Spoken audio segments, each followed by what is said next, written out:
നമ്മുടെ നഗരത്തിൽ പല കാലങ്ങളിലായിട്ട് ഈ ടോയ്ലറ്റുകൾ നമ്മൾ കണ്ടിട്ടുണ്ട്. പക്ഷേ ഇപ്പോൾ അതൊക്കെ കൃത്യമായിട്ട് പ്രവർത്തിക്കുന്നുണ്ടോ എന്ന് ചോദിച്ചാൽ സത്യം പറഞ്ഞാൽ ഉത്തരം പറയാൻ നഗരസഭ അധികൃതർ പോലും ബുദ്ധിമുട്ടും. എന്താണ് ഈ ടോയ്ലറ്റുകളെ സംബന്ധിച്ച് അങ്ങേക്ക് പറയാനുള്ളത്? ഇതൊരു ആവശ്യകതയല്ലേ വാസ്തവത്തിൽ? ഒന്ന്, അതൊരു ഈ ടോയ്ലറ്റ് ആവണം എന്ന് എനിക്ക് വലിയ നിർബന്ധമൊന്നുമില്ല. It should be A clean toilet. ഇതാണ് നമ്മുടെ ആവശ്യം. അപ്പോൾ ഇത് ഈ ടോയ്ലറ്റ് എന്നുള്ളത് ഒരു കമ്പനിക്ക് വേണ്ടി അതിൻ്റെ കൺസൾട്ടൻ്റായിട്ട് അത് ഡിസൈൻ ചെയ്ത് കൊടുത്തത് ഞാനാണ്. തിരുവനന്തപുരത്ത് നിന്ന് ഡിസൈൻ ചെയ്ത് ഈ വീട്ടിൽ ഈ മുറിയിലിരുന്ന് ഡിസൈൻ ചെയ്ത സാധനമാണ്. അത് ശരി. ഇതിൻ്റെ കാരണം എന്തെന്ന് വെച്ചാൽ, പക്ഷെ ഇത് ഈ ടോയ്ലറ്റിന്റെ ഉപജ്ഞാതാവാണ് ആരും അറിയില്ല. അതാ ഞാൻ പറഞ്ഞത്. ഈ ടോയ്ലറ്റിന്റെ അതുകൊണ്ടാണ് പുറകിലെ ബുദ്ധി കേന്ദ്രം കസ്തൂരി ചേട്ടനാണെന്നുള്ളത് അറിയില്ലായിരുന്നു, പല ജനങ്ങൾക്കും അറിയില്ല. അപ്പോൾ ഇത് എങ്ങനെയെന്ന് വെച്ചാൽ, എൻ്റെ അച്ഛൻ പാരലൈസ്ഡായി 8 വർഷം കിടപ്പിലായിരുന്നു. അപ്പോൾ ആ സമയത്താണ് ഞാൻ എൻ്റെ ഡിസൈൻ വർക്കും മാനുഫാക്ചറിങ് വർക്കും എല്ലാം നിർത്തിവെച്ചിട്ട് അദ്ദേഹത്തിൻ്റെ പരിചരണം മാത്രമായി ജീവിച്ച ഒരു സമയമുണ്ട്. അപ്പോൾ ഇപ്പോൾ ഈ പുറത്തിറങ്ങി വോട്ട് ചോദിക്കാൻ ചെല്ലുമ്പോൾ പലരും ചോദിക്കാറുണ്ട്, നിന്നെ അച്ഛനെ അറിയാം, നിൻ്റെ ചേട്ടനെ അറിയാം, നിന്നെ ഞങ്ങൾ കണ്ടിട്ടില്ലല്ലോ എന്ന് പറയും. ഞാൻ പറയും ശരിയാണ്. കാരണം ഞാൻ 10 വർഷത്തോളം കേരളത്തിന് പുറത്തായിരുന്നു. 2000 ആണ്ട് ഞാൻ തിരിച്ചു വന്നു. പിന്നെ അച്ഛൻ്റെ പരിചരണം 8 വർഷം ഞാൻ വീട്ടിനകത്തായിരുന്നു. നിങ്ങളെ ആരെയും ഞാൻ പുറത്തിറങ്ങി കണ്ടില്ല. ഞാൻ രാഷ്ട്രീയ പ്രവർത്തകനല്ല. ആദ്യമായിട്ട് രാഷ്ട്രീയത്തിലേക്ക് കോളേജ് ജീവിതം കഴിഞ്ഞ് വിദ്യാർത്ഥി രാഷ്ട്രീയം കഴിഞ്ഞ് ഇതിലേക്ക് വരികയാണ് രാഷ്ട്രീയത്തിൽ. അതുകൊണ്ട് നിങ്ങൾ എന്നെ കണ്ടിരിക്കാൻ സാധ്യതയില്ല. പിന്നെ എനിക്കും അങ്ങനെ ഒരുപാട് പുറത്തിറങ്ങി നടക്കാൻ പറ്റില്ല. കാരണം എൻ്റെ ജോലി എന്ന് പറയുന്നത് എൻജിനീയറിങ്ങും ഡിസൈനുമാണ്.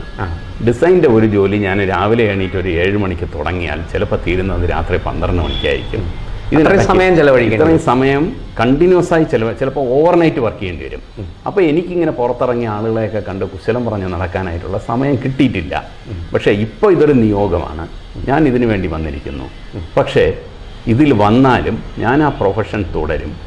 ഞാനും ഭാര്യയും ആഹാരം കഴിക്കാനുള്ളത് ഞങ്ങൾക്ക് ജീവിക്കാൻ ഞങ്ങൾ അധ്വാനിച്ചേ ഉണ്ടാക്കൂ. അല്ലാതെ ഒരു പൈസയും വേറെ ഒരിടത്തുനിന്നും എടുക്കില്ല. അത് ഞങ്ങളുടെ അധ്വാനത്തിൽ നിന്ന് കിട്ടുന്ന പണം മാത്രമേ ഞങ്ങളുടെ സ്വന്തം ആവശ്യത്തിന് എടുക്കൂ. അത് ഇപ്പോഴും ഉറപ്പിച്ച് പറയുന്നു എന്ന് പറഞ്ഞു. അപ്പോൾ ഈ ടോയ്ലറ്റ് ഡിസൈൻ ചെയ്യാനുള്ള സാഹചര്യം എന്ന് വെച്ചാൽ, ഈ പറഞ്ഞ 8 വർഷം അച്ഛൻ കിടപ്പിലായിരിക്കുമ്പോൾ അച്ഛൻ പറഞ്ഞ പഴയ തിരുവനന്തപുരത്തിൻ്റെ പഴയ പ്രതാപം, പല ചരിത്രങ്ങളും അദ്ദേഹം വളരെ അഭിമാനത്തോടെ പറഞ്ഞു. നഗരത്തിൻ്റെ ഈ തിരുവനന്തപുരം പട്ടണത്തിൽ നിനക്കറിയാമോ, ഇവിടുത്തെ ഓടകൾ രാവിലെ വെള്ളമൊഴിച്ച് കഴുകുമായിരുന്നു. അറിയാമോ? എവിടെയെങ്കിലും കേട്ടിട്ടില്ല? ആദ്യമായിട്ടാണ് കേട്ടത്. എല്ലാം റോഡൊക്കെ വൃത്തിയാക്കിയിട്ട് ഓടയിൽ വെള്ളം ഒഴിച്ച് കഴുകി വിടുമായിരുന്നു. ഈ തിരുവനന്തപുരം പട്ടണത്തിൽ എത്രയോ പബ്ലിക് ടോയ്ലറ്റുകൾ ഉണ്ടായിരുന്നു. വൃത്തിയായ പബ്ലിക് ടോയ്ലറ്റ്, അത് ഹ്യൂമൻ ബീയിങ് അറ്റൻഡഡ് ക്ലീൻഡ്, അങ്ങനെ മെയിൻറ്റെയിൻ ചെയ്തിരുന്നു. അതിൽ ഒരു ഉദാഹരണം എന്ന് പറയുന്നത് പാളയത്ത് ചന്ദ്രശേഖരനാഥ് സ്റ്റേഡിയത്തിൻ്റെ അവിടുത്തെ ഇപ്പോൾ ഒരു ബസ് സ്റ്റോപ്പ് പോലെ ഇരിക്കുന്ന സ്ഥലത്ത് അതിനകത്ത് ടോയ്ലറ്റ് ഉണ്ടായിരുന്നു. യൂണിവേഴ്സിറ്റി ലൈബ്രറിയുടെ സൈഡിൽ ടോയ്ലറ്റ് ഉണ്ടായിരുന്നു. വഴുതക്കാട് ജംഗ്ഷനിൽ ടോയ്ലറ്റ് ഉണ്ടായിരുന്നു. അപ്പോൾ ഇങ്ങനെ എവിടെയെല്ലാം മനുഷ്യന് ആവശ്യം വരുമോ അവിടെയെല്ലാം ഒരു പബ്ലിക് ടോയ്ലറ്റ് പണ്ട് പ്രവർത്തിച്ചിരുന്നു. ഇത് മുഴുവൻ പൂട്ടിക്കെട്ടി. ഈ ചാലക്കമ്പോളത്തിൽ വരുന്ന സ്ത്രീകൾ മലക്കറി കച്ചവടത്തിന് വരുന്നത് എവിടെ നിന്നാണ്? വളരെ ദൂരെ, നെയ്യാറ്റിൻകര, നെടുമങ്ങാട്, ഈ ഭാഗത്തുനിന്ന് പാവങ്ങൾ ബസ്സിൽ കയറി വരും. ഉൾനാടൻ ഗ്രാമങ്ങളിൽ നിന്ന് ഇവിടെ നിന്ന് വന്ന് ചാലക്കമ്പോളത്തിൽ കച്ചവടം കഴിഞ്ഞ് തിരിച്ച് പോണത് വരെ ഇവർ അമുക്കി പിടിച്ച് പോകണം. നിർവഹിക്കാൻ ഒരു സൗകര്യമില്ല. എന്തിന്? ചാലക്കമ്പോളത്തിൽ പോയ ആണുങ്ങൾ മൂത്രം ഒഴിക്കുന്ന സ്ഥലം നിങ്ങൾക്ക് 1 കിലോമീറ്റർ ദൂരെ നിന്നാൽ മണക്കും. ആ ഏരിയയ്ക്ക് അടുത്ത് പോകാൻ പറ്റില്ല. അത് ഒരു ആക്രിക്കട ഇരിക്കണതിൻ്റെയൊക്കെ സൈഡിൽ ഒരു ചെറിയ ലൈനിനകത്ത് അവിടെയാണ് ഇതെല്ലാം പോയി സാധിക്കുന്നത്. അപ്പോൾ ഇത്ര ഈ പറയുന്ന നമ്മുടെ വളരെ ഗുരുതരാവസ്ഥയാണ്. അപ്പോൾ ഇത് ഇങ്ങനെ പറഞ്ഞുകൊണ്ടിരുന്ന സമയത്താണ്, അപ്പോൾ ഇങ്ങനെ ഞങ്ങൾ തമ്മിൽ ഒരുപാട് കാര്യങ്ങൾ, കാരണം അദ്ദേഹം എഴുതി നടക്കുന്നില്ലല്ലോ, ഇങ്ങനെ പഴയ ചരിത്രമൊക്കെ പറയുമ്പോഴാണ് ഒരു കമ്പനിക്കാരൻ എന്നെ അപ്രോച്ച് ചെയ്യണത്. ഞങ്ങൾക്ക് ഇങ്ങനെ ഒരു സാധനം ഉണ്ടാക്കണം, നിങ്ങളുടെ സേവനം ഞങ്ങൾക്ക് വേണം ഒരു കൺസൾട്ടൻ്റായിട്ട്. എന്ത് പറ്റിയെന്ന് വെച്ചാൽ ആ കമ്പനിക്കാർ കയറി ഓർഡർ പിടിച്ചു. അത് അതിനേക്കാളും വിദഗ്ധന്മാരാണ്. കൈ വിൽക്കാൻ സാധനമില്ല. സാധനത്തിൻ്റെ ഓർഡർ ഹൈദരാബാദ് മുനിസിപ്പാലിറ്റി 12 എണ്ണം കൊണ്ടുവരാനായിട്ട് ഓർഡർ കിട്ടി. 1 വർഷമായി ഓർഡർ കിട്ടിയിട്ട് സാധനം ഒന്നുപോലും കാണിക്കാൻ വേണ്ടിയില്ല. അപ്പോൾ അത് വലിയ ഇഷ്യൂ ആയി. കാരണം ഇതിനകത്ത് തീർച്ചയായിട്ടും കറപ്ഷൻ ഉണ്ടെന്നുള്ളത് ഞാൻ അറിയണില്ല ഓർഡർ കിട്ടിയത്. അപ്പോൾ എൻ്റെ അടുത്ത് വന്നപ്പോഴത്തേക്കും സംഗതി കൊള്ളാം, അച്ഛൻ പറഞ്ഞ പഴയ തിരുവനന്തപുരത്തിൻ്റെ ആ ഒരു സംഗതിയാണ്, ഇതൊരു വലിയൊരു പൊതുജന സേവനമാണ്, ഈ ഡിസൈൻ ചെയ്യണം എന്ത് വന്നാലും. അച്ഛൻ്റെ അടുത്ത് പറഞ്ഞ് എനിക്ക് ഇങ്ങനെ ഒരു സംഗതിയുണ്ട്, അതുകൊണ്ട് ഞാൻ പാർട്ട്ലി ആ ജോലി ചെയ്യും. കൃത്യം 30 ദിവസം ഈ ജോലി ഏറ്റെടുക്കുന്നു. ഇവിടെ ഇരുന്ന് CAD-ൽ കംപ്ലീറ്റ് ഡിസൈൻ ചെയ്ത് സാധനങ്ങൾ മുഴുവൻ കേരളത്തിന് പുറത്തുനിന്ന് മാനുഫാക്ചർ ചെയ്ത് ഇവിടെ കൊണ്ടുവന്ന് ഈ നടയിൽ അസംബിൾ ചെയ്തു. 2 പ്രോട്ടോടൈപ്പ് അസംബിൾ ചെയ്ത് തീർക്കാൻ കൃത്യം 30 ദിവസം എടുത്തിട്ടുള്ളൂ. ഡേ ആൻഡ് നൈറ്റ് വർക്കായിരുന്നു. രാത്രി ഫുള്ളിരിക്കും. അങ്ങനെ ഇരുന്ന് തീർത്ത സാധനം ഇവിടെ നിന്ന് അവർ പൊതിഞ്ഞ് കെട്ടി ഡൽഹി കൊണ്ടുപോയി ഡെമോൺസ്ട്രേറ്റ് ചെയ്തു. ഈ പ്രോഡക്റ്റാണ് ഈ ടോയ്ലറ്റ് ആയത്. ഈ ടോയ്ലറ്റിനെ പിന്നെ അവർ രാജ്യത്തിൻ്റെ പല സ്ഥലങ്ങളിൽ ഇത് വിറ്റഴിച്ചു. പക്ഷേ ഇതിൽ ഞാൻ കണ്ട ഏറ്റവും വലിയ തെറ്റെന്ന് പറയുന്നത്, ഒന്ന്, ഇതൊരു പേ ആൻഡ് യൂസ് ടോയ്ലറ്റ്. ഇതിനകത്ത് കോയിൻ ഇട്ടെങ്കിലേ അകത്ത് കയറാൻ പറ്റും. നമുക്ക് അത്യാവശ്യം മുട്ടുമ്പോൾ ഒരു കോയിൻ ഇടാൻ കൈ കാണില്ല. അപ്പോൾ ആൾക്കാർ എന്ത് ചെയ്യും? ഇതിൻ്റെ സൈഡിൽ എവിടെയെങ്കിലും ഒഴിച്ചിട്ട് പോകും. രണ്ടാമത്തെ സംഗതി, ഇത് മെയിൻ്റനൻസ് ഇല്ലാതായി. ഇവർക്കിതൊരു സെല്ലിംഗ് കമ്മോഡിറ്റി ആയി. ഈ കമ്പനി ഇത് പോയി എവിടെന്നെങ്കിലും ഓർഡർ വാങ്ങിച്ചിട്ട് ഒരു 10 എണ്ണം 100 എണ്ണം ഓർഡർ വാങ്ങിക്കും. പല സ്ഥലത്തും ഇത് വിറ്റഴിക്കും. ഇത് തിരിഞ്ഞു നോക്കാൻ ആളില്ല. എൻ്റെ ഒരു വിഷൻ എന്ന് പറയുന്നത്, it should be A free and clean toilet. കൃത്യമായി മെയിൻ്റനൻസ് നടക്കുന്ന അങ്ങനത്തെ ഒരു സംവിധാനം. ഇനി അത് മെയിൻറ്റെയിൻഡ് അല്ല എന്നുണ്ടെങ്കിൽ അതിലൊരു ബട്ടൺ വെച്ചേക്ക് നിങ്ങളിവിടെ അലാം കൊടുക്കാം, I'm not satisfied with the cleanliness. അങ്ങനത്തെ ഒരു സാധനം, ഒരു പബ്ലിക് റേറ്റിംഗ് ഉള്ള ഒരു സാധനം ഉണ്ടാക്കിയെടുക്കണം. ഇതാണ് അതിൻ്റെ ഒരു വിഷൻ. ഈ സംഗതി എൻ്റെ അടുത്ത് ശ്രീമാൻ രാജീവ് ചന്ദ്രശേഖർജിയുടെ ഫ്രണ്ടിലിരുന്ന് ഞാൻ സംസാരിക്കുകയാണ്. എന്നെ കാൻഡിഡേറ്റ് ആക്കുന്ന ഇത് കഴിഞ്ഞ് 2 ദിവസം കഴിഞ്ഞിട്ട് അദ്ദേഹം പറഞ്ഞ്, കസ്തൂരിജി, ഇതിങ്ങനെയുള്ളവരെയാണ് ഞങ്ങൾക്ക് വേണ്ടത്. ഈ സാധനം തിരുവനന്തപുരം പട്ടണത്തിൽ നമ്മൾ കൊണ്ടുവരും. അപ്പോൾ അതാണ് പറഞ്ഞത്, നമ്മുടെ അധികാരത്തിൽ വന്നാൽ 45 ദിവസത്തിനകം പദ്ധതി തയ്യാറാക്കി ശ്രീമാൻ നരേന്ദ്രമോദി വന്ന് തിരുവനന്തപുരത്ത് ഇത് പ്രഖ്യാപിക്കും. അതിൽ ഒന്നായിരിക്കും ഫ്രീ ആൻഡ് ക്ലീൻ ടോയ്ലറ്റ്സ്. 2, ഇവിടുത്തെ വെള്ളപ്പൊക്കത്തിനുള്ള ഒരു സംവിധാനം, അത് തടയാനുള്ള സംവിധാനം. പിന്നെ എത്രയോ കാര്യങ്ങൾ അത് രാഷ്ട്രീയ തലത്തിൽ, ടെക്നിക്കൽ തലത്തിൽ ചർച്ച ചെയ്ത് ഞങ്ങൾക്കൊരു സ്കീം ഉണ്ടാക്കണം. തീർച്ചയായും ഇത് ജനങ്ങൾക്ക് കിട്ടാൻ പോകുന്ന ഒരു സുവർണ അവസരമാണ്. 5 വർഷത്തിനകം തിരുവനന്തപുരം പട്ടണം ഇന്ത്യയിലെ ക്ലീനസ്റ്റ് സിറ്റി ആവും. ഇത് എടുത്തു പറയാൻ പറ്റുന്ന ഒരു നഗരമാക്കി മാറ്റും, അത് ഉറപ്പാണ്. ഇതുപോലെ തന്നെ മറ്റൊരു പ്രധാന വിഷയം കുടിവെള്ളവും ഈ രാത്രി കാലങ്ങളിൽ സ്ട്രീറ്റ് ലൈറ്റുകളുടെ അഭാവവും. സ്ട്രീറ്റ് ലൈറ്റ് ഉണ്ട്, കണക്ഷനുണ്ട്, ബൾബ് വിട്ടിട്ടുണ്ടാകും, പക്ഷേ കത്താറില്ല പലയിടത്തും. പ്രത്യേകിച്ചും താങ്കൾ നേരത്തെ ചൂണ്ടിക്കാണിച്ച ഇടവഴികളിലെ അവസ്ഥ, ഈ ടൈല് കൂടെ ഇട്ട് മഴക്കാലമാണെങ്കിൽ തട്ടി വീണ് പരിക്കേൽക്കുമെന്നുള്ള കാര്യം തീർച്ചയായും. അപ്പോൾ വെളിച്ചം, വെള്ളം, ഇത് രണ്ടും ഇപ്പോഴും തിരുവനന്തപുരം നഗരത്തിൽ ഒരു പ്രശ്നമായി അവശേഷിക്കുകയാണ്. കുടിവെള്ളത്തിൻ്റെ കാര്യം പണ്ട് CP-യുടെ കാലത്ത് ആരംഭിച്ച ഒരു വെല്ലിംഗ്ടൺ വാട്ടർ, അതെ, ഒരു അരുവിക്കര ഡാം അല്ലാതെ നമുക്ക് മറ്റൊന്നും പറയാനില്ല. ഇതാണ് നമ്മുടെ സാഹചര്യം. ഈ കാര്യത്തിൽ അങ്ങേക്ക് എന്താണ്? ഞാൻ നേരത്തെ പറഞ്ഞതുപോലെ അങ്ങ് ഒരു എഞ്ചിനീയറിംഗ് പ്രൊഫഷണൽ എന്നുള്ള നിലയ്ക്ക് ഇക്കാര്യത്തിൽ ഈ കൃത്യമായി ഒരു 24 മണിക്കൂറും കുടിവെള്ളം കിട്ടുന്ന സംവിധാനം, അതുപോലെ രാത്രിയിൽ മുഴുവൻ സമയം, വൈകിട്ട് 6 മണി കഴിഞ്ഞാൽ പുലരുമ്പോൾ 6 മണി വരെ കൃത്യമായി ഇടതടവില്ലാതെ വെളിച്ചം, നമ്മുടെ തെരുവുകൾ മനുഷ്യന് അത്യാവശ്യം നടന്നു പോകാനും, അതെ, സുരക്ഷ ഉറപ്പുവരുത്താൻ, ഓവർ ലൈറ്റിംഗ് ഒന്നും ആവശ്യമില്ല, സുരക്ഷ, അതെ, അടിസ്ഥാന സൗകര്യം മാത്രം മതി. ഇക്കാര്യത്തിൽ നിങ്ങൾക്ക് എന്തെങ്കിലും പറയാനുണ്ട്? ഈ 2 സംഗതിയും വളരെ ടെക്നിക്കലായിട്ടുള്ള ഇഷ്യൂ ആണ്. ഇതൊരു സാധാരണ ഒരു കൗൺസിലർക്ക് ഇത് മനസ്സിലാവില്ല. കാരണം ഇതെന്ത് സംഭവിക്കണമെന്ന് വെച്ചാൽ, നമ്മുടെ നഗരസഭയിൽ ഒരു എഞ്ചിനീയറിംഗ് ഡിപ്പാർട്ട്മെൻ്റ് ഉണ്ട്. അവരെല്ലാം വലിയ എഞ്ചിനീയറിംഗ് പ്രമാണിമാരാണ്. ഇപ്പുറത്ത് നിൽക്കുന്നത് ഒരു സാധാരണക്കാരനായ ഒരു മനുഷ്യനാണ് ഒരു കൗൺസിലറായിട്ട് എലക്ട് ചെയ്ത് വരുന്നത്. ഇതിൽ ആദ്യത്തെ സംഗതി എന്ന് പറയുന്നത് കുടിവെള്ളം. നമ്മുടെ നഗരത്തിൽ ഈ പറയുന്ന CP-യുടെ കാലത്ത് നമ്മുടെ വില്ലിംഗ്ടൺ വാട്ടർ വർക്ക്സ് എന്ന് പറയുന്നത് ശരിക്കും അന്നത്തെ വില്ലിംഗ്ടൺ ബ്രിട്ടീഷുകാരൻ്റെ പേരാണ്. നമ്മുടെ വെള്ളയമ്പലം അവിടെയാണ് ഈ ഫിൽറ്റർ ബെഡും ബാക്കി കാര്യങ്ങളും എല്ലാം വെച്ച് അതിൻ്റെ സ്റ്റോറേജ്, നമ്മുടെ അപ്പുറത്ത് കനകക്കുന്ന് അതിൻ്റെ ആ ഭാഗത്ത് സ്റ്റോറേജ് ഉണ്ട്. ഇതാണ് ഹയസ്റ്റ് പോയിന്റ്. അവിടെ നിന്നാണ് വെള്ളം ഈ നഗരത്തിലേക്ക്, താഴ്ഭാഗങ്ങളിലേക്ക്. ഇതിലൊരു രസം വെച്ചാൽ ഇവിടേക്ക് വെള്ളം കൊണ്ടുവന്ന രീതി കൂടെ ഒന്ന് പഠിക്കണം. അരുവിക്കര നിന്ന് പമ്പ് ചെയ്ത വെള്ളം രാജപാതയുടെ അടി കൂടെ വന്നാണ് ഈ പറയുന്ന വില്ലിംഗ്ടൺ വാട്ടർ വർക്ക്സിൽ എത്തുന്നത്. ഈ രാജപാത എന്ന് പറയുന്നത് അന്ന് കോൺക്രീറ്റ് ചെയ്ത റോഡാണ്. ഇന്നും അതിനകത്ത് പാച്ച് വർക്കിൻ്റെ ആവശ്യമില്ല. നമ്മളിവിടെ കാണാനാണ് വർഷാവർഷം പാച്ച് വർക്ക് ചെയ്യുന്നതും പിന്നെയും ഗട്ടർ വീഴുന്നതും. അന്ന് ചെയ്ത ആ കോൺക്രീറ്റ് റോഡ് ഒരിക്കലും വെട്ടിപ്പൊട്ടിക്കാതിരിക്കാൻ വേണ്ടി അതിൻ്റെ അടിയിൽ ഒരു ടണൽ ക്രിയേറ്റ് ചെയ്തു. ഇത് ഇന്ന് ചെയ്തിട്ടുള്ളത്, ഇതുപോലെയുള്ള വർക്ക് ചെയ്തിട്ടുള്ളത് ഗുജറാത്തിലാണ്. അവിടുത്തെ സ്മാർട്ട് സിറ്റി പ്രോജക്റ്റിൽ റോഡിൻ്റെ അടിയിൽ ടണൽ. ഈ ടണലിൽ കൂടെ water line, drainage, electricity, gas, communication ഇത് മുഴുവൻ ടണലിൽ കൂടെ പോകും. ഈ ടണലിനകത്ത് ആളിന് ഇറങ്ങാം. ഞാൻ മനസ്സിലാക്കിയത് വേസ്റ്റ് മാനേജ്മെന്റ് കൂടി ഇതിനകത്തൂടെ സക്ക് ചെയ്ത് പോകുന്നുണ്ട്.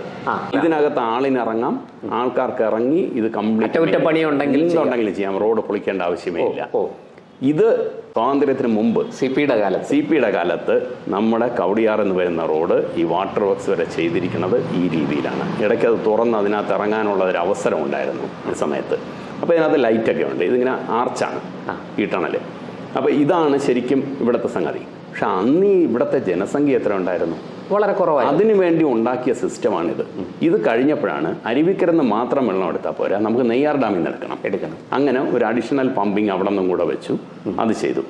പക്ഷേ ഇപ്പോൾ ഇത് സംഭവിക്കണം എന്തെന്ന് വെച്ചാൽ ഇതൊന്നും തികയാതെ വരികയാണ്. ഇപ്പോൾ അണ്ടർഗ്രൗണ്ട് സമ്പുകളുണ്ട്, വലിയ വലിയ സമുച്ചയങ്ങളുണ്ട്. 20 നില 15 നില കെട്ടിടങ്ങൾ.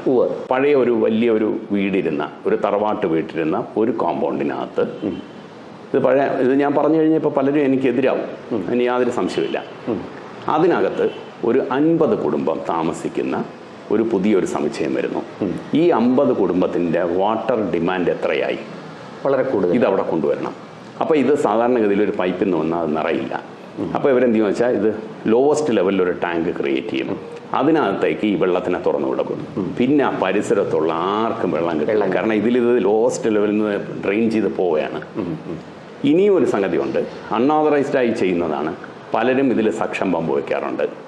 ഈ വെള്ളത്തിനെ വലിച്ചെടുക്കും. സക്ഷൻ പമ്പ് വയ്ക്കുന്നത് ശരിക്ക് ഇല്ലീഗലാണ്.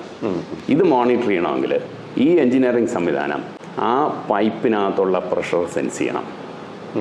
അപ്പോൾ മനസ്സിലാവും എവിടെയോ ഇത് സക്ഷൻ പമ്പ് ഉപയോഗിച്ച് വലിക്കുന്നു. പെട്ടെന്ന് അവിടെ ഒരു ഡ്രോപ്പ് ഇൻ പ്രഷർ ഉണ്ടാവും. ഇത് കണ്ടുപിടിക്കണം. ഇങ്ങനെയുള്ള ഒരുപാട് പ്രശ്നങ്ങളുണ്ട്. ഇത് ഡ്രെയിനേജിലും ഉണ്ട്. അത് കൂടുതൽ വിശദമായി ടെക്നിക്കലായിട്ട് പറയുന്നില്ല. രണ്ടാമത്തെ സംഗതി, ഇതിനെല്ലാം ഒരു പരിഹാരമുണ്ട്. അത് എഞ്ചിനീയറിംഗ് പരിഹാരമാണ്. അല്ലാതെ വെറുതെ വായിട്ട് അലച്ചതുകൊണ്ടോ ഡെസ്കിൽ കയറി ചെയ്യുന്നതുകൊണ്ടോ ഇതൊന്നും പരിഹാരമാവില്ല. ഇനി ഈ 50 കുടുംബങ്ങളെ കുടിവെള്ളം മുട്ടിച്ചുകൊണ്ടല്ല, പകരം എല്ലാവർക്കും കുടിവെള്ളം കിട്ടുന്ന ഒരു പരിഹാരം എന്താണ് ചെയ്യാൻ പറ്റുക? കാരണം അന്നൊക്കെ നമ്മളൊക്കെ സ്കൂളിൽ പഠിച്ച സമയത്തെ, മോഡൽ സ്കൂളിലാണ് പഠിക്കുന്നത്, ഗവൺമെന്റ് സ്കൂള്. ഞങ്ങളൊക്കെ ആ ടാപ്പിൽ പോയി ഇങ്ങനെ കൈവച്ചാണ് വെള്ളം. വീട്ടിൽ നിന്ന് വാട്ടർ ബോട്ടിൽ കൊണ്ടുപോകില്ല. നമ്മളെ കയ്യിൽ കുറച്ച് കളിച്ച അഴുക്കൊക്കെ കാണാം, അതെല്ലാം അവിടെ വെച്ച് കുടിക്കും. സിംഗപ്പൂരല്ലാതെ 24 മണിക്കൂറും ശുദ്ധജലം കിട്ടുന്ന ഒരേ ഒരു പട്ടണം ഇതായിരുന്നു ലോകത്ത്. അതാണ് ഇതിന്റെ ഒരു വിശേഷം. അപ്പൊ ഇപ്പൊ അതൊരു സ്കാർസിറ്റി ആയി വാട്ടർ എന്ന് പറയുന്നത്. അപ്പോൾ ഇത് ഒന്ന്. രണ്ടാമത് എൻ്റെ അടുത്ത് ചോദിച്ച ചോദ്യം സ്ട്രീറ്റ് ലൈറ്റ്. ഈ സ്ട്രീറ്റ് ലൈറ്റിൽ ഇത്രയും കൂടുതൽ ഫെയില്യൂർ ഉണ്ടായത് LED സ്ട്രീറ്റ് ലൈറ്റ് വന്നേ പിന്നെയാണ്.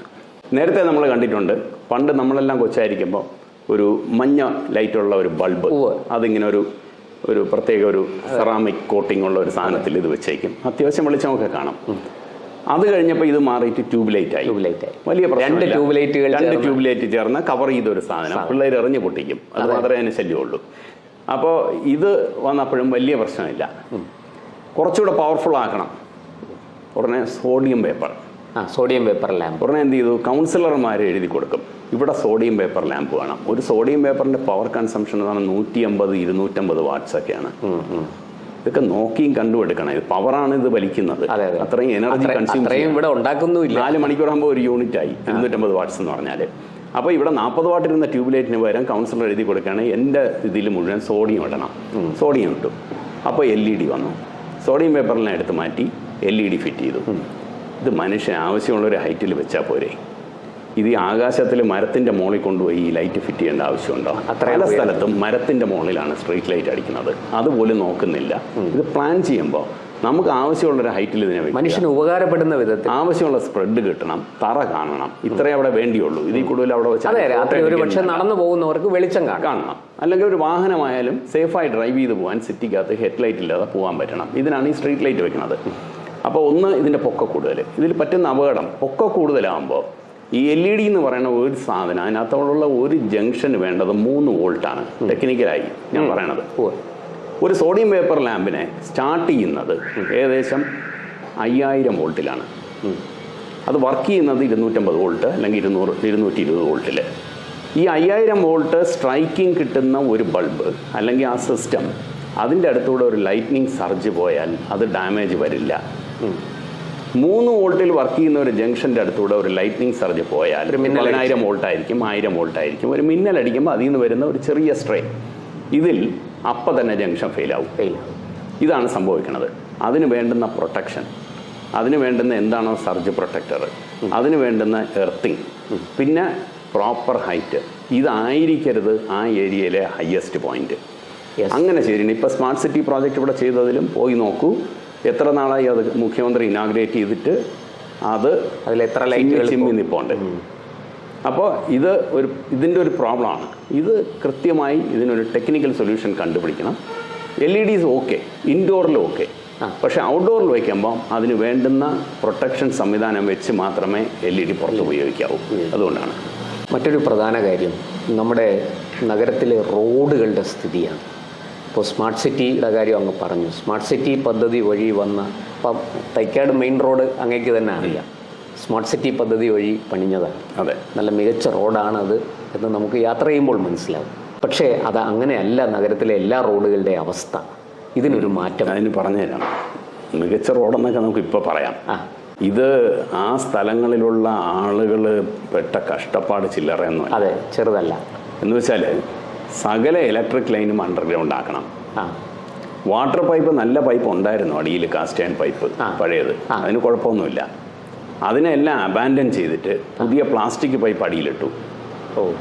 ഈ ഇട്ട പ്ലാസ്റ്റിക് പൈപ്പിൽ എവിടെയെല്ലാം ജോയിൻ്റ് ഉണ്ടാക്കിയിട്ടുണ്ടോ, ഇത് കമ്മീഷൻ ചെയ്യുന്നതിന് മുമ്പേ റോഡ് ഇട്ട് കഴിഞ്ഞപ്പോൾ ഈ ജോയിൻറ്റിലെല്ലാം വെള്ളത്തിൻ്റെ ലീക്ക് വന്നു. സ്മാർട്ട് സിറ്റി റോഡാണ് ഈ പറയണത്. നമ്മുടെ ഇംപ്ലിമെൻറ്റേഷനാണ് ഞാൻ ഈ പറയണത്. നമ്മുടെ ജനാധിപത്യ സംവിധാനവും നമ്മുടെ ബ്യൂറോക്രാറ്റ്സും ഉള്ള സ്ഥലത്ത്, എഞ്ചിനീയർമാരുള്ള സ്ഥലത്ത് പ്രോപ്പറായിട്ട് ആ വെള്ളത്തിൻ്റെ പൈപ്പ് പ്രഷർ ചെക്ക് ചെയ്ത് കമ്മീഷൻ ചെയ്യാതെ, അല്ലെങ്കിൽ ജോയിൻറ്റ് ഇംപ്രോപ്പർ ആയതുകൊണ്ട് ഈ പറയുന്ന തൈക്കാട് ആശുപത്രി പോണ റോഡിൽ തന്നെ ഞാൻ കണ്ടതാണ്, എത്രയോ സ്ഥലങ്ങളിൽ വെള്ളം പൊട്ടി ഒഴുകിക്കൊണ്ടിരിക്കുകയായിരുന്നു പുതിയ റോഡിൽ. അത് വീണ്ടും അങ്ങനെ അടഞ്ഞു കാണും. അത് വന്നിരിക്കാനാണ്, അതായത് മണ്ണിൻ്റെ അടിയിൽ വെള്ളം പൊയ്ക്കൊണ്ടിരിക്കും.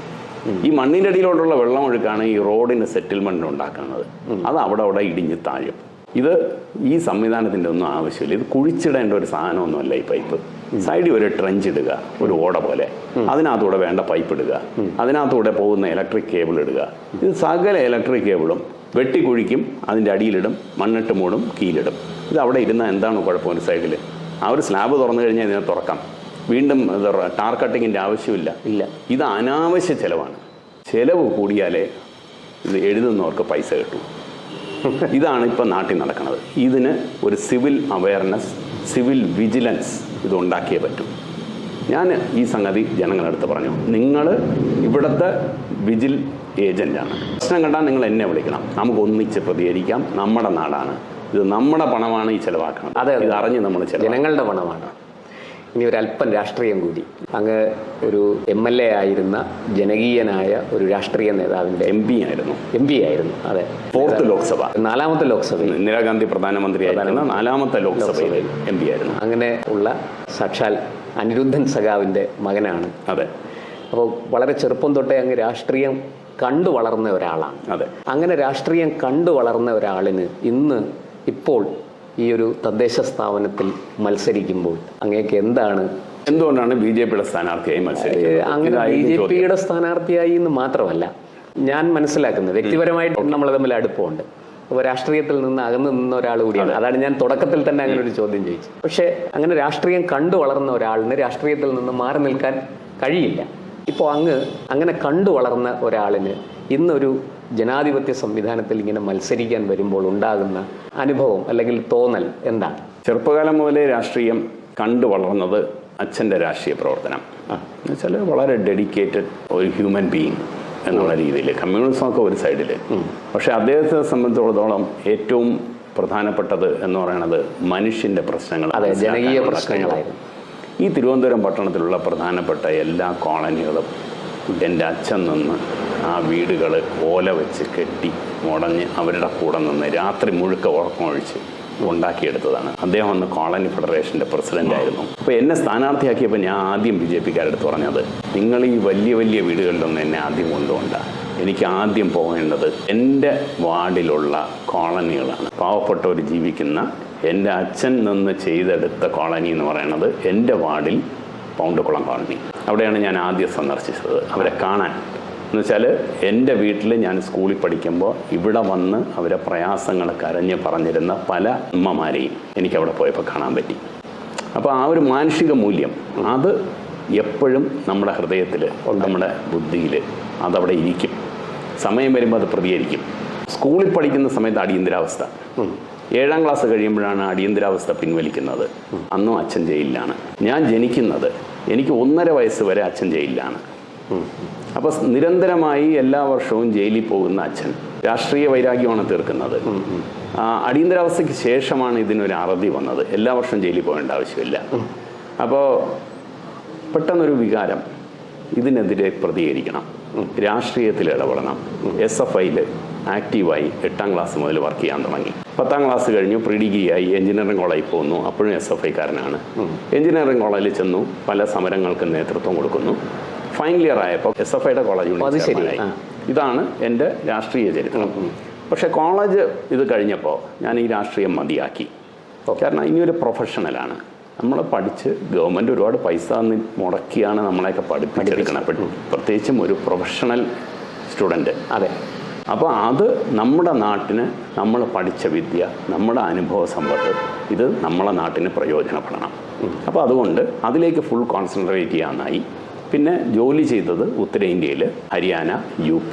അത് കഴിഞ്ഞ് പോസ്റ്റ് ഗ്രാജുവേഷൻ പഠിച്ചത് IIT ബോംബെ. അവിടെ ചെന്ന് ഇൻഡസ്ട്രിയൽ ഡിസൈൻ. അത് ഇന്ത്യ ഒട്ടാകെ നടത്തുന്ന എൻട്രൻസ് എക്സാമിനേഷൻ 15 സീറ്റേ ഉള്ളൂ. ആ എൻട്രൻസ് എക്സാമിൽ 4 IITകളിലും അന്ന് എൻട്രൻസ് എക്സാമിൽ 1000ഓളം പേര് പാർട്ടിസിപ്പേറ്റ് ചെയ്യും. അതിൽ നിന്ന് സെലക്റ്റഡായി, അതിൽ കയറി പഠിച്ച് 1ാം റാങ്കിൽ അവിടെ നിന്ന് പാസ്സായി. അത് കഴിഞ്ഞ് പോയി വർക്ക് ചെയ്യുന്നത് മഹാരാഷ്ട്ര. എവിടെ വർക്ക് ചെയ്യുമ്പോഴും മാനുഫാക്ചറിങ് സെക്ടറിലാണ് ഞാൻ വർക്ക് ചെയ്യണത്. അപ്പോൾ മാനുഫാക്ചറിങ് സെക്ടർ എന്ന് പറയുമ്പോഴത്തേക്കും നമ്മൾ ഈ പറയുന്ന കർഷക തൊഴിലാളി അല്ലെങ്കിൽ വ്യാവസായിക തൊഴിലാളി, അത് ലോവസ്റ്റ് ലെവൽ അവിടുത്തെ, അവരുമായി നിരന്തരം ഇടപെടുന്നു, അവരെ ട്രെയിൻ ചെയ്യുന്നു. അവർക്ക് അവരുടെ കൂടെ നിന്ന് പണി ചെയ്യുന്ന ഒരു എൻജിനീയർ, ആ ഒരു റെസ്പെക്റ്റും സ്നേഹവും അവരിങ്ങോട്ട് തരും. ഈ രീതിയിലാണ് ഞാൻ ഈ രാജ്യത്തിനെ കണ്ടു വളർന്നത്. അപ്പോൾ ഇതെല്ലാം കഴിഞ്ഞിട്ടാണ് നാട്ടിൽ വരുന്നത്. അപ്പോൾ 2000 ആണ്ടിൽ ജോലി രാജിവെച്ച് നാട്ടിൽ വരുന്നു. നാട്ടിൽ വന്ന് ഇവിടെ വന്ന് സ്വന്തമായിട്ട് ഒരു ചെറിയ സ്ഥാപനം, ഒരു ഡിസൈൻ കൺസൾട്ടൻസി. അപ്പോൾ നമ്മുടെ നാട്ടിലുള്ള ചെറുകിട വ്യവസായങ്ങൾക്ക് അതിൽ ഡിസൈൻ ഇൻപുട്ട് കൊടുക്കുക, അവരുടെ പ്രോഡക്റ്റിനെ ഒരു വേൾഡ് ക്ലാസ് പ്രോഡക്റ്റാക്കി മാറ്റുക. കാരണം അന്നാണ് ഈ ഗ്ലോബലൈസേഷൻ. വേൾഡ് ക്ലാസ് പ്രോഡക്റ്റ് അല്ലെങ്കിൽ വിറ്റ് പോകാൻ പറ്റില്ല. മറ്റ് പ്രോഡക്ട്സ് ഇടിച്ച് കയറി, കോമ്പറ്റീഷൻ ഇന്ത്യയിലേക്ക് ഇടിച്ച് കയറുകയാണ്. അതുവരെ പ്രൊട്ടക്റ്റഡ് ആയിരുന്നു. അതെ. അപ്പോൾ അവരെ സഹായിക്കാൻ വേണ്ടി വളരെ നോമിനലായിട്ടുള്ള ഫീസിൽ അല്ലെങ്കിൽ ചിലപ്പോൾ സൗജന്യമായി ഈ ഡിസൈൻ ചെയ്തു കൊടുത്ത് ചെറിയ മാനുഫാക്ചറിങ് സെറ്റപ്പ് തുടങ്ങി. അങ്ങനെ ഇവിടെ ഇങ്ങനെ ഇരിക്കുന്നു. ഇതിനിടയിൽ വേറെ ചില ഫാമിലിക്കകത്ത് അച്ഛൻ്റെ സുഖമില്ലാതാവുന്നു, 8 വർഷം എനിക്ക് പ്രവർത്തിക്കാൻ പറ്റാതാവുന്നു, അങ്ങനെയുള്ള കാര്യങ്ങളൊക്കെ ഉണ്ട്. ഇത് കഴിഞ്ഞ് ഇപ്പോൾ ഈ ചോദിച്ച ചോദ്യം, ഇപ്പോൾ എങ്ങനെ ഈ രാഷ്ട്രീയം എന്ന് പറയുന്നത് കുത്തഴിഞ്ഞു പോവുകയാണ്. അതിനകത്ത് ഒരു കാര്യത്തിനെക്കുറിച്ച് വിവരമില്ലാത്തവനെ പിടിച്ച് ആ കാര്യം ഏൽപ്പിക്കുന്നു. ഇപ്പോൾ പിള്ളേരെ എങ്ങനെ പഠിപ്പിക്കണമെന്നൊരു വീട്ടിൽ ചെന്ന് ചോദിച്ചാൽ അവരെല്ലാം പറയും, എൻ്റെ മക്കളെ IAS കാരനാക്കണം. ഇതാണല്ലോ അവരെ സംബന്ധിച്ചിടത്തോളം. ഈ IFS ഒന്നും അറിയുന്നില്ല, IAS കാരനാക്കാൻ. ഇന്ത്യ സിവിൽ സർവീസ് ഒരു പക്ഷേ IPS ഒരു വലിയ സാധനമാണെന്നാണ് വിചാരം. ഈ പറയുന്ന സിവിൽ സർവീസുകാരൻ എവിടെയാണ് വർക്ക് ചെയ്യുന്നത്? ഈ പറയുന്ന വിദ്യാഭ്യാസമില്ലാത്ത, വിവരമില്ലാത്ത ഒരു രാഷ്ട്രീയക്കാരൻ്റെ കീഴിൽ അയാളുടെ ആജ്ഞാനുവർത്തിയായിട്ട് ഈ പറയുന്ന ഹയസ്റ്റ് ലെവൽ സിവിൽ സർവീസ് ഉദ്യോഗസ്ഥൻ വർക്ക് ചെയ്യുകയാണ്. അയാൾ പറയുന്നത് അനുസരിച്ചില്ലെങ്കിൽ അടുത്ത ദിവസം ഈ സിവിൽ സർവീസ് ഉദ്യോഗസ്ഥനെ വേറൊരു പോസ്റ്റിലേക്ക് അങ്ങ് മാറ്റും. ഇതാണ് നമ്മൾ രാഷ്ട്രീയത്തിൽ വിവരമുള്ളവൻ, വിദ്യാഭ്യാസമുള്ളവൻ അവിടെ വന്നില്ലെങ്കിലുള്ള കുഴപ്പം. അപ്പോൾ ഇതിനകത്ത് ആരെങ്കിലുമൊക്കെ ഇങ്ങനെയുള്ളൊരു വരണം എന്ന് പലരും എൻ്റെ അടുത്ത് നേരത്തെ പറഞ്ഞിട്ടുണ്ട്. അപ്പോൾ ഇതിൽ ഇത്തവണ BJP ലീഡർഷിപ്പ് ആവശ്യപ്പെട്ടെന്ന് വന്നതാണ്, നിങ്ങളെപ്പോലുള്ളവർ വരാതെ എങ്ങനെയാണ് രാഷ്ട്രീയം ശുദ്ധമാവുന്നത്? നിങ്ങൾ പറയുന്നു രാഷ്ട്രീയത്തിൽ കുഴപ്പക്കാരാണ്. ഈ കുഴപ്പക്കാരെങ്ങനെ മാറും? അത് കുഴപ്പക്കാരല്ലാത്തവർ വന്ന് നല്ല രീതിയിൽ ജനങ്ങൾക്ക് കാണിച്ചു കൊടുത്ത് ഈ കുഴപ്പക്കാരെ ഫിൽട്ടർ ചെയ്ത് മാറ്റുക.